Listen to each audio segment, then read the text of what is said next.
ఉదయాన్నే ఇడ్లీలు తినడం వల్ల అనేక ప్రయోజనాలను పొందవచ్చు. పోషకాహారం. ఇడ్లీలు పులియబెట్టిన బియ్యం మరియు పప్పు పిండితో తయారు చేయబడతాయి. వీటిని కార్బోహైడ్రేట్లు, ప్రోటీన్లు మరియు ఐరన్ మరియు బి విటమిన్లు వంటి అవసరమైన పోషకాల యొక్క మంచి మూలం. తేలికగా మరియు జీర్ణమయ్యేలా ఇడ్లీలు ఆవిరి మీద ఉడికించి కడుపులో తేలికగా మరియు సులభంగా జీర్ణమయ్యేలా చేస్తాయి. ఇది ఉదయం భోజనానికి అనువైనది. తక్కువ క్యాలరీలు మరియు కొవ్వు. ఇడ్లీలు తక్కువ కేలరీలు మరియు కొవ్వును కలిగి ఉంటాయి. వీటిని ఆరోగ్యకరమైన అల్పాహారం ఎంపికగా మారుస్తుంది. ముఖ్యంగా బరువును మెయింటైన్ చేయడానికి లేదా తగ్గించుకోవాలని చూస్తున్న వారికి.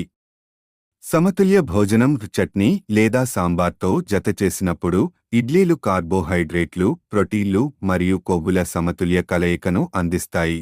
ఇది ఉదయం అంతా నిరంతర శక్తిని అందిస్తుంది.